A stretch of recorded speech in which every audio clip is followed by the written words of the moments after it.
Okay, here's the old guy thing. I didn't click the button. I've been talking for 10, 15 minutes and didn't realize I hadn't started the recording. So there's your humor for a Sunday morning. Going back, I went back in time and it said by the time I was 12, I could cook and I knew the responsibilities of earning a living. I didn't earn a living yet, but every day, every morning, Monday through Friday, I watched my father get up and go to work. No matter what he went through the day before, the night before, the next day was a new day, and he went up and did his responsibilities, and they were good.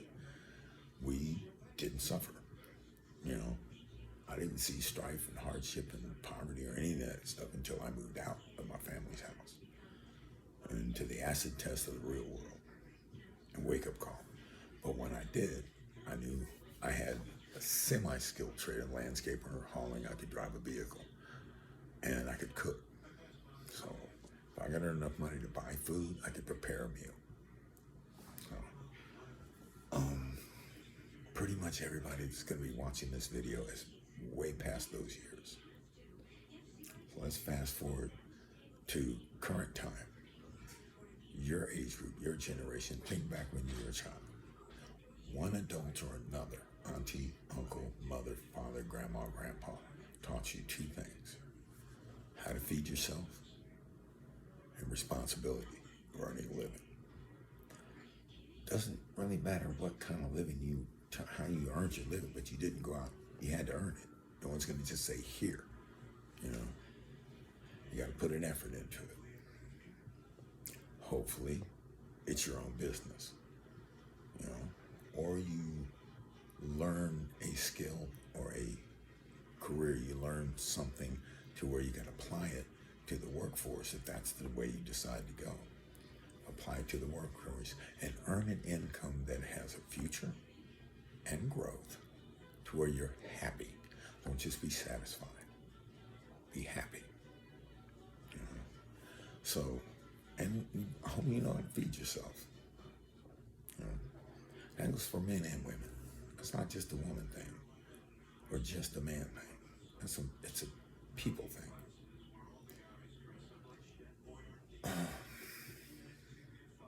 First job I learned how to do that was more than pushing a lawnmower.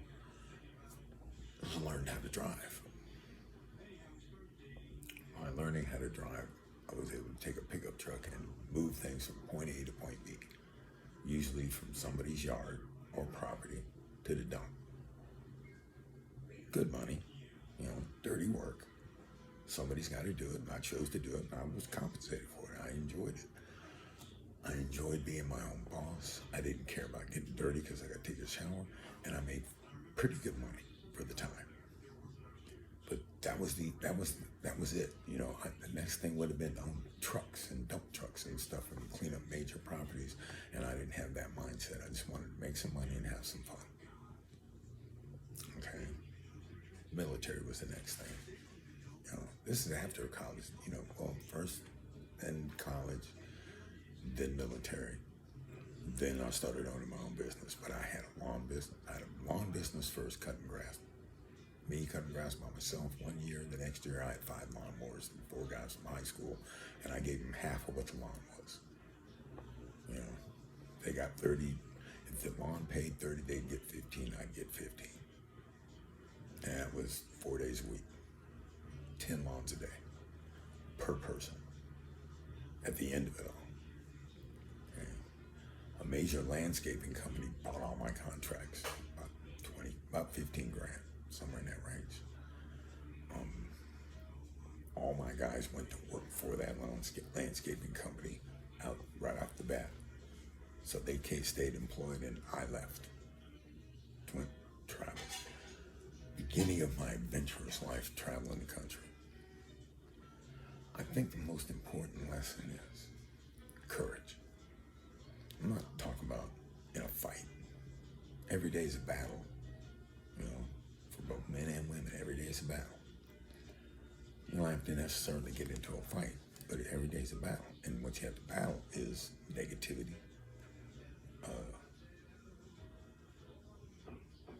vibes and frequencies that don't align with yours. You have to avoid them. So that's the battle. That's the beginning of it.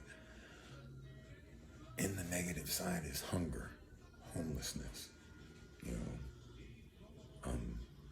disease, you know, being a victim. You have to battle that. And you have to have courage. Don't be afraid of it and hide. Have fear and develop courage to overcome the fear. So the first fear I had was the fear of strangers and the unknown. I'm not afraid of that anymore. I'm not afraid of strangers. You know, I'm not afraid of places that I've never been. So that's what I did. I traveled around the country. I hitchhiked around the country. And whoever I met, I extended a hand in warm greeting, said, hello, my name is Namaste. Well, it wasn't Namaste, but you know what I mean. And I would shake hands. You know, that opened the door for me to work on farms.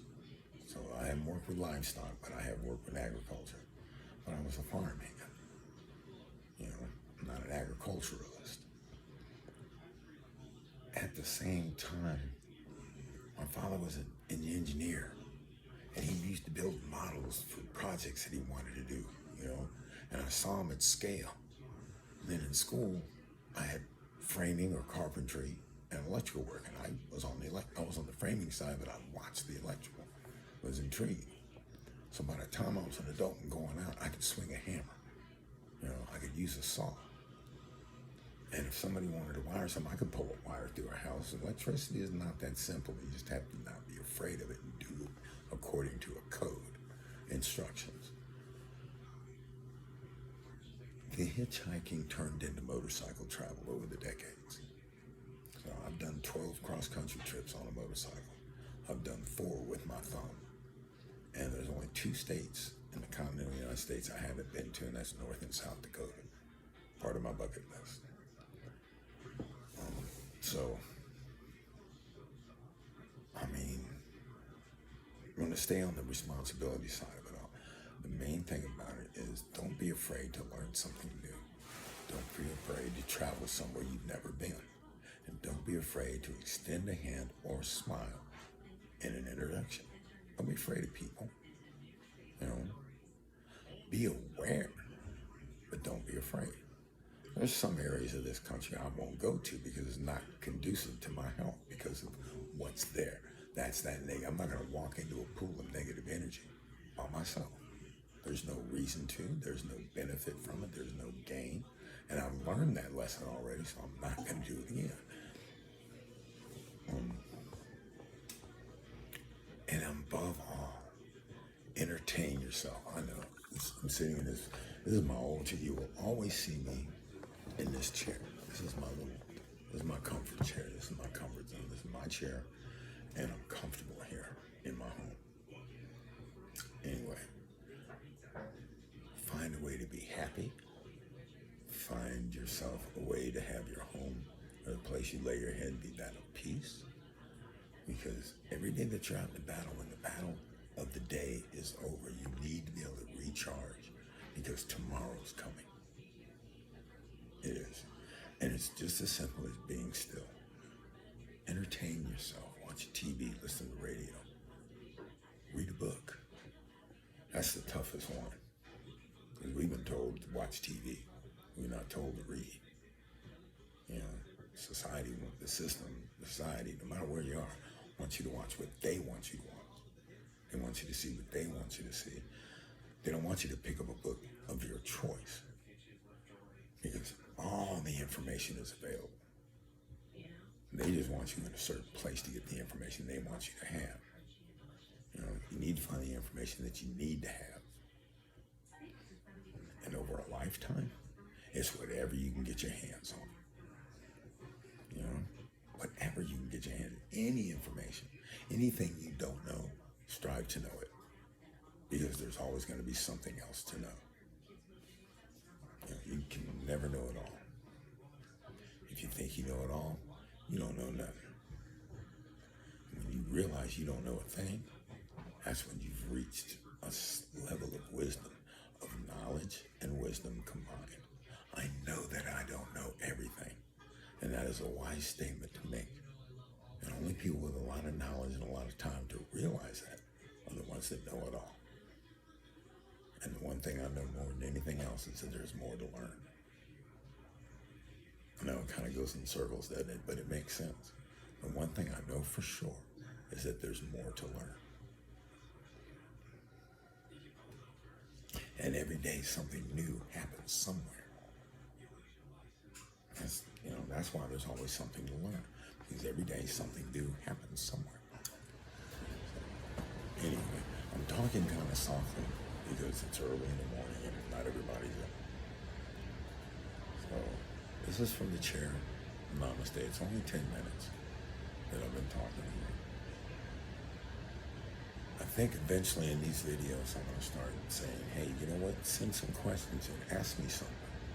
It's a lot easier for me to answer a question than it is me to just come up with something randomly speak.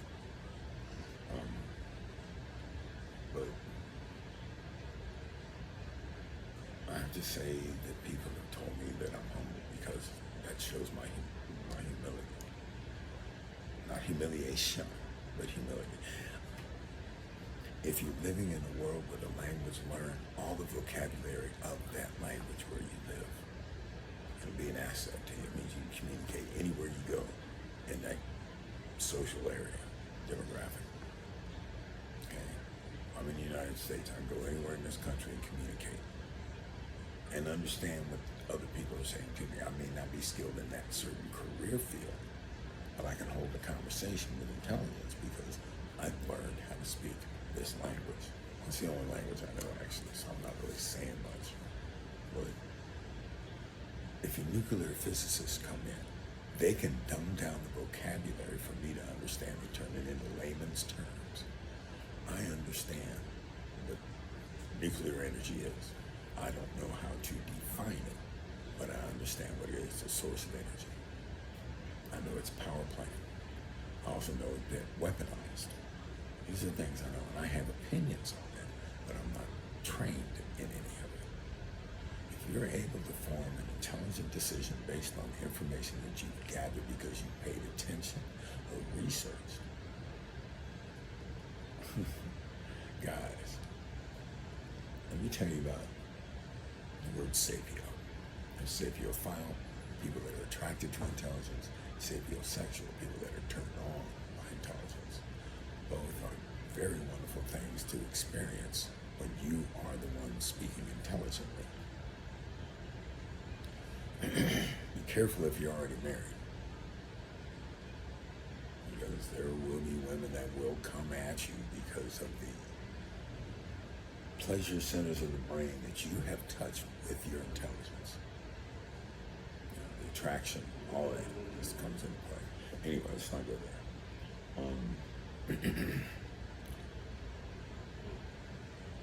Women know this about men. I'm sapiophile and sapiosexual. If a woman's speaking intelligence, she can probably look me in the eye and tell that I'm attracted and interested and intrigued and got my attention because the first thing I'm thinking is she's single. What are her plans for her future? Does she have a 5-year plan? What does she want for her life? And once I figure out, am I one of those desires? Is a person like me one of those desires? You don't go out of one and say, I got the bag, I can take care of you. You look at one and say, would she be attracted to me? Would I be a good fit for her? Would she be a good fit for me? Those are the kind of things you think. So we have just gone from learning how to cook at a young age to relationships.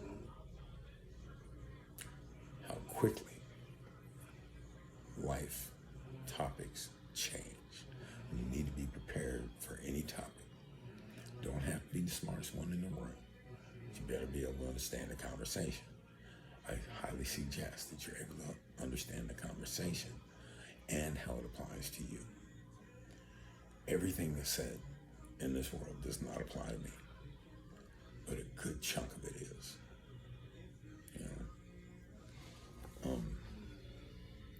I know I say a lot.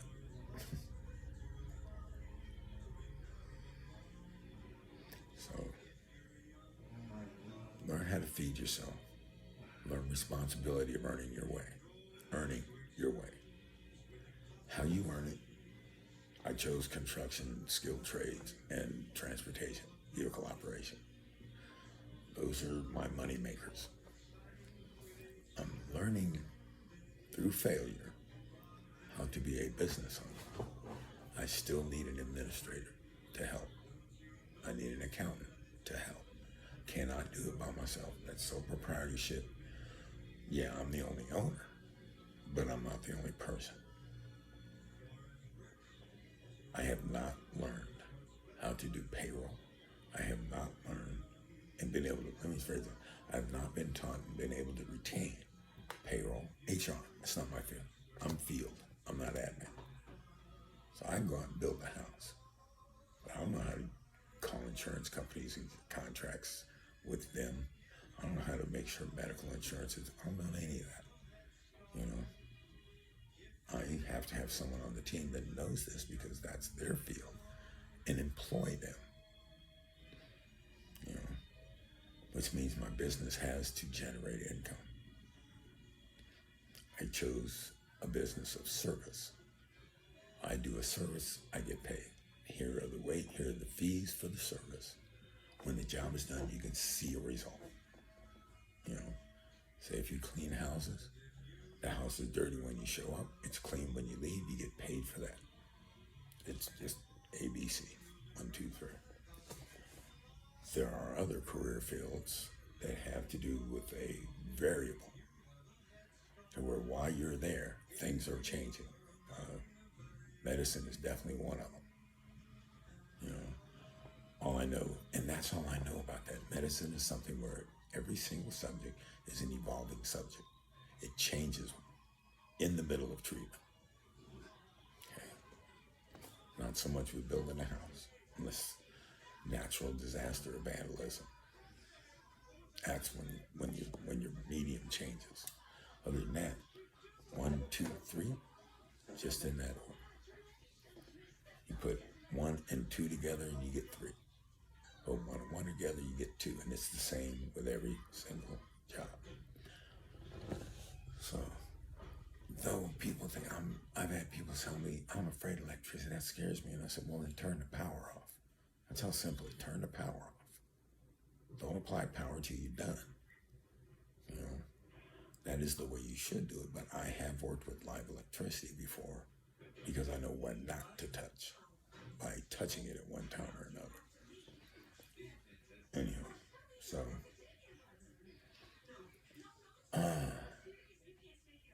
we're gonna, I know it was just a brief snippet, just a quick thing, 20 minutes. I have an errand to run, I have breakfast to cook, I have an errand to run, a person to pick up, and breakfast to cook. I may go live during that, but this isn't necessarily a cooking show, but, we're just having fun. But I really would like to have some questions sent to me or put to me. I have an editor that will take care of that, to where it will give everybody a place to send the questions to, and I will get them. And I will answer them directly and to the best of my ability. But until then, till the next time, actually not till the questions come, but till the next time, bid you adieu. Take it easy. Peace of mind, of spirit, and in your life. Rest well and wake up on purpose. Seize the day. Don't be afraid, because you can't be courageous. I think that's what I'm going to touch on next time. Give some examples of people that showed me courage in the simplest forms, and use examples in the most extreme forms. We all know war, but that's for when I come back, which shouldn't be too long.